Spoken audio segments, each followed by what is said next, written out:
I couldn't feel my fingers anymore. The basement's temperature display showed 34 degrees Fahrenheit, and I'd been trapped here for what felt like forever. My stepbrother Derek's laughter still echoed in my ears. Enjoy your time out, Maya. Maybe this will teach you to keep your mouth shut about what you saw. I'm Maya Chin, 22, and I never thought I'd die in my own house's basement. But as I huddled in the corner, wearing only thin pajamas, I realized death by hypothermia was becoming a real possibility. It started when I caught Derek selling prescription medications to high school kids. He'd been stealing them from our mother's pharmacy, where he worked part-time.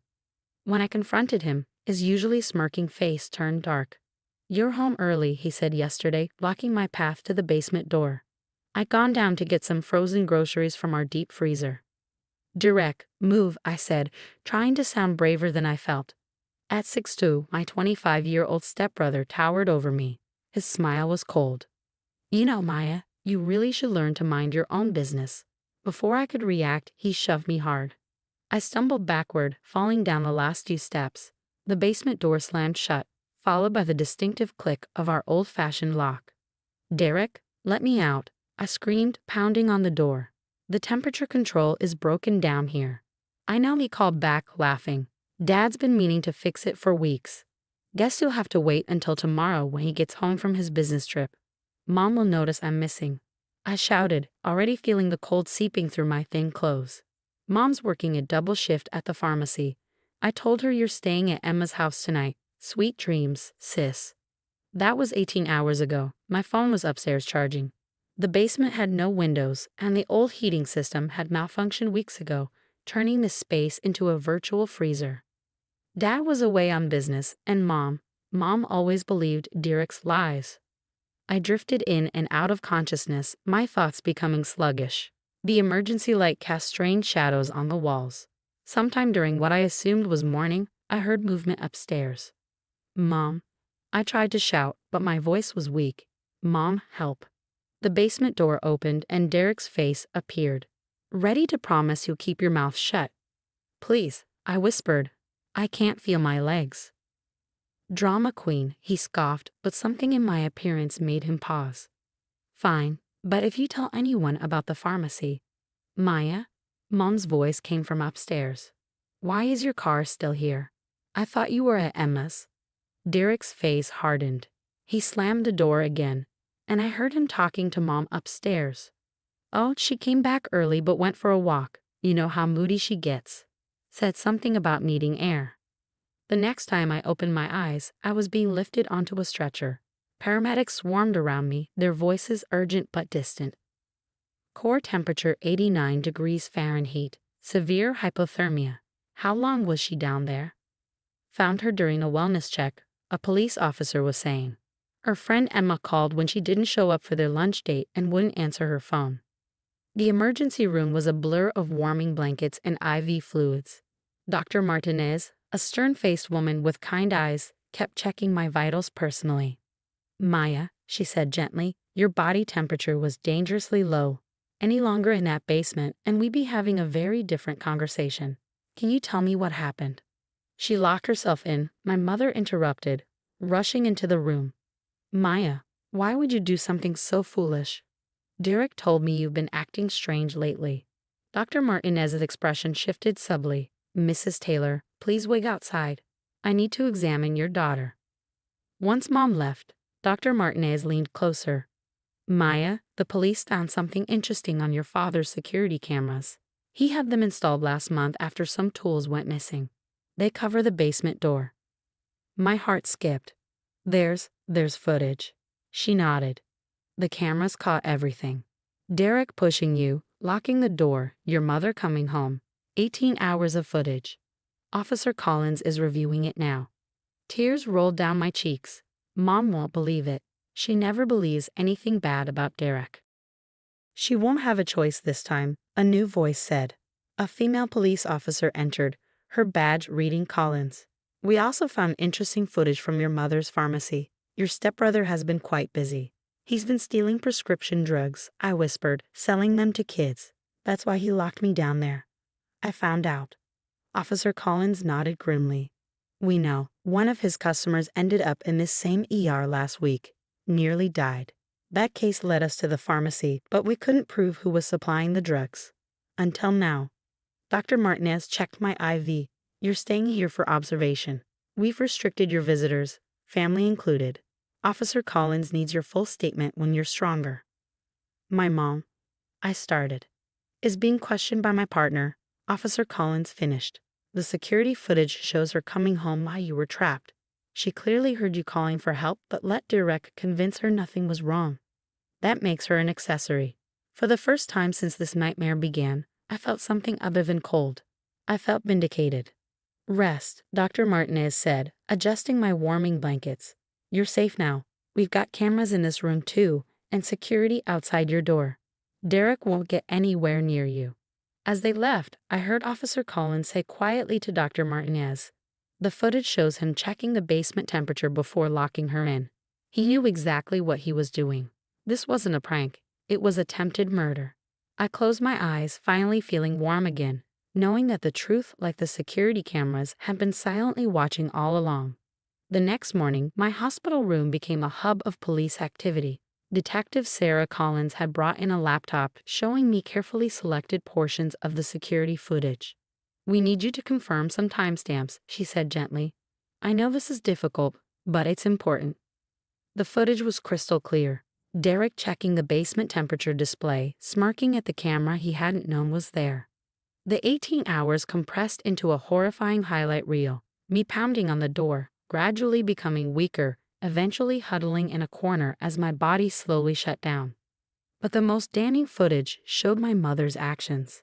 Listen to this audio, Detective Collins said softly, turning up the volume. Mom, please, my faint voice called from the basement. Derek, I thought I heard something, my mother said on screen. It's just the old house settling, Carol. Maya's fine, probably taking selfies in the park or something. You know how she loves attention. My mother paused, clearly hearing my weak cries, then simply walked away.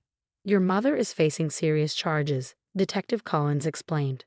Child endangerment, criminal negligence, accessory after the fact. The pharmacy investigation has also revealed she knew about the missing medications but covered for Derek. I felt numb, but not from hypothermia this time. She really never cared, did she? Sometimes the people who should protect us are the ones we need protection from, a new voice said. Dr. Martinez entered, carrying my latest test results. Your core temperature is finally stable, but we found something else concerning in your blood work. She shared a look with Detective Collins before continuing. There were traces of sedatives in your system. Low doses, but they've been administered regularly over the past few months. What? I felt my world tilt again. How? Derek had access to your food and drinks when you were home, Detective Collins explained. We found a stash of crushed pills in his room. He's been dosing you, probably to make you seem unstable when you try to report his behavior. The pieces started falling into place.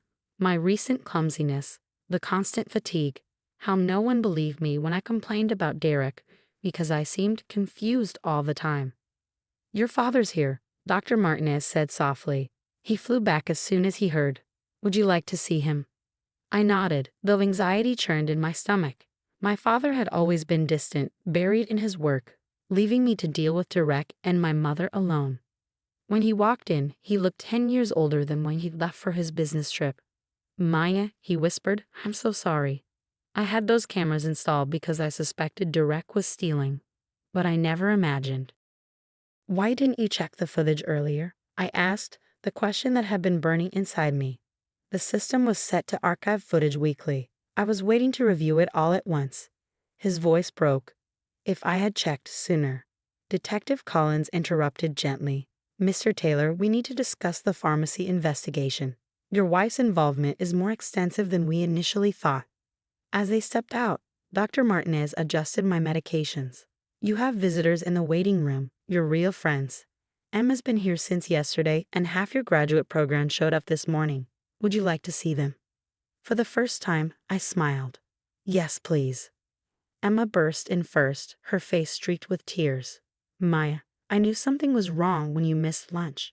You never miss our Wednesday lunches. When I called your house and Derek answered, saying you were taking a walk in freezing weather. You saved my life, I said, squeezing her hand. The police found his journal, Emma said quietly. He had it all planned. The sedatives, making you seem unstable, the basement. He was going to claim you had another episode and locked yourself in. Dr. Martinez checked my IV again. But he didn't count on 3 things. Emma's persistence, your father's cameras, and most importantly, his own arrogance. He looked right at the camera and smiled. Maya, that footage alone is enough for attempted murder charges. A police officer appeared at the door. Doctor, Detective Collins needs you. They're about to interview Mrs. Taylor about the pharmacy theft ring. Given the medical aspects, Dr. Martinez nodded. Maya, rest. Emma can stay. You're still under protective custody. No one gets in this room without clearance. As they left, Emma squeezed my hand again. Your dad's selling the house. He's already looking at apartments in your campus for you. Everything's changing so fast, I whispered. For the better, Emma insisted. No more Derek. No more Carol making you think you're crazy. No more unexplained accidents. You're free. My phone lit up with a news alert. Local pharmacy worker arrested in drug distribution ring. Mother and son in custody. Emma read it over my shoulder. They can't hurt you anymore, Maya. It's over. I leaned back against my pillows, feeling truly warm for the first time in years. The basement's cold had been terrible, but it was nothing compared to the chill of living with people who were supposed to love you but instead plotted your destruction. It's not over, I said quietly. It's just beginning. 6 months later, I sat in a courtroom, watching as Derek and my mother faced sentencing. The trial had revealed a darkness deeper than even I had known. Dozens of teens affected by the pharmacy drug ring, years of calculated abuse, and a mother who had actively helped cover it all up. In light of the premeditated nature of the attempted murder, the judge declared, her voice firm, and the extensive evidence of long-term drug trafficking, this court sentences Derek Taylor to 25 years in state prison. Derek's face, once always twisted in a smirk, crumpled. He looked small now, nothing like the towering figure who had terrorized me for years.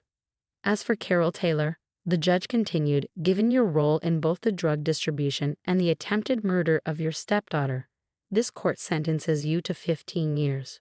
My mother didn't look at me. She hadn't once during the entire trial. You okay? Emma whispered beside me. She hadn't left my side through any of this. I nodded, feeling lighter somehow. Dr. Martinez, sitting on my other side, patted my hand.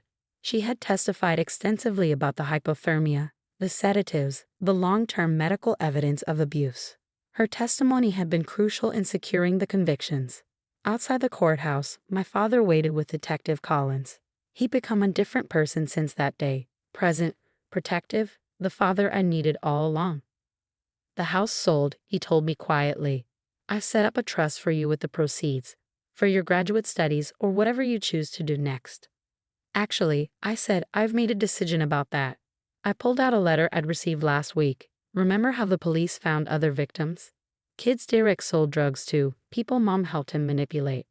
Detective Collins nodded. 17 confirmed cases. I've been accepted into a counseling psychology program, I explained. I want to help people who've been through similar experiences. Dr. Martinez connected me with a trauma specialist who's willing to mentor me. My father's eyes welled up. Maya, that's wonderful.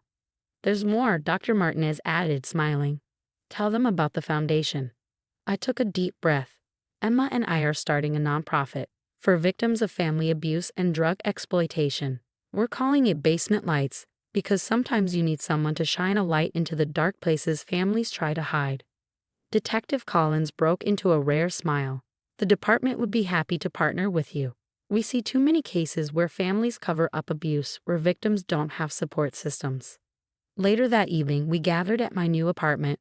Emma, my father, Dr. Martinez, Detective Collins, and several survivors who'd come forward during the trial. The space was warm, filled with light and people who genuinely cared. I have something to show you, Detective Collins said, pulling out her tablet. Remember those security cameras your father installed? The companies agreed to donate monitoring systems to at-risk families. They'll be connected directly to emergency services.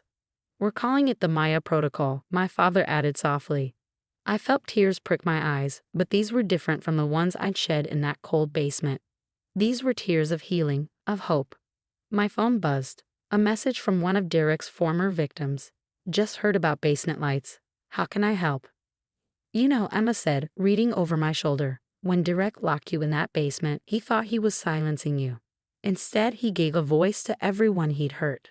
Dr. Martinez raised her glass of sparkling cider, to turning darkness into light.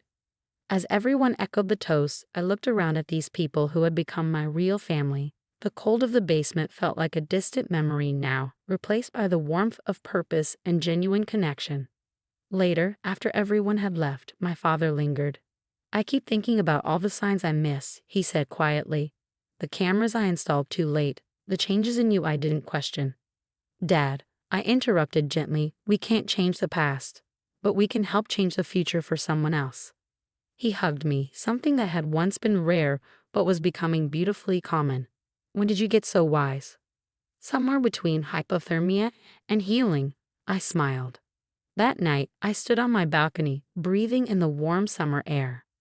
My phone was full of messages, from survivors seeking help, from professionals offering support for the foundation, from people wanting to share their own stories of family darkness. Emma had texted, "Remember what you said in your victim impact statement? Sometimes the deepest freezes lead to the warmest thaws. You were right." She was right too. What started with security cameras and a concerned friend had grown into something powerful.